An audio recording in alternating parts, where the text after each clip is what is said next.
The epiglottis is designed to prevent any liquid or food entering the windpipe. The epiglottis is one of 9 cartilage structures that make up the pharynx, which is the voice box. The epiglottis switches between the larynx and the esophagus to allow air to enter the airways to the lungs and for food to pass down to the stomach. The epiglottis also protects the body from choking on food that would normally block the airway. It is located at the border of the voice box. The esophagus. The function of the esophagus is to carry food, liquids and saliva from the mouth to the stomach. The esophagus transports food to the stomach by coordinated contractions of its muscular lining. It usually takes 3 to 6 seconds for the food to get to the stomach. The diaphragm. The diaphragm separates the thoracic cavity from the abdominal cavity, where most of the digestive organs are located. There is a muscle that attaches the ascending duodenum to the diaphragm. This is called the suspensory muscle. This muscle is effective in the digestive system as it helps with an easier passage for digestion. The diaphragm also anchors off the liver, and the esophagus enters through a hole in the diaphragm. The liver. The liver stores the nutrients absorbed from the small intestine. The liver also detoxifies, cleans and breaks down bad chemicals from the small intestine. The liver's main function is to produce bile, which is a yellowish fluid. This helps in the absorption and digestion of fats. It also stores glucose, iron and vitamins A, B12, D. The liver also sends out the nutrients and substances digested from the food to the cells of the body. The stomach is approximately 12 inches long and 6 inches wide. The stomach churns the food passed from the esophagus. This usually takes up to 5 to 6 hours to digest solid food, and the acids produced from the stomach are so strong that only a little amount of carbohydrate digestion occurs.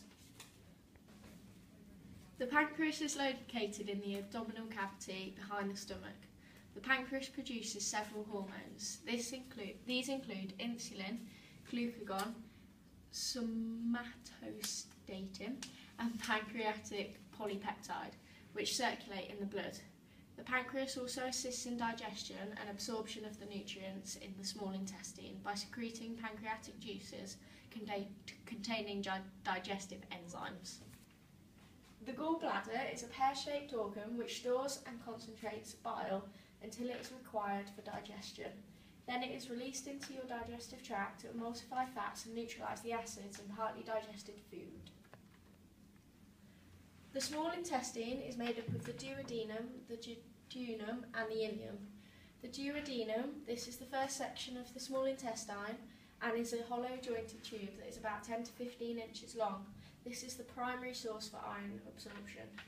The jejunum, this comes between the duodenum and the ileum, and after the food is broken down into the duodenum, it moves into the jejunum, where it is then absorbed. The inside of the walls have many circular folds which make the surface area very large. The ileum, this is the third part of the small intestine, and it absorbs bile acids which are then returned to the liver. The ileum also absorbs vitamin B12, which the body then uses to make nerve cells and red blood cells. The large intestine. This is split into 3 parts: ascending colon, transverse colon, descending colon. It is about 5 feet long and extracts most of the water and sends it around the body. The faeces that is left is then pushed through to the rectum and out through the anus.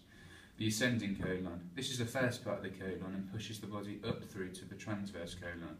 The ascending colon carries the fecal matter from cecum up to the transverse colon.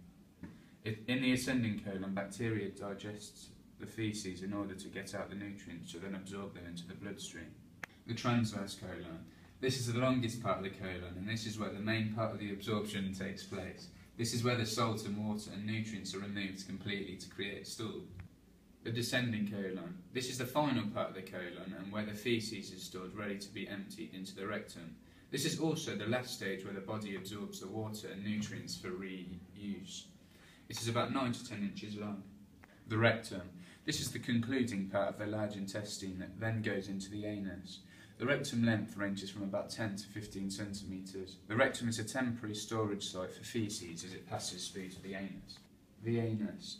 The anus is the opening where the faeces comes out after the rectum has sent a message to the brain that it is full. The anus is at the bottom of the rectum. It is about 2 inches long.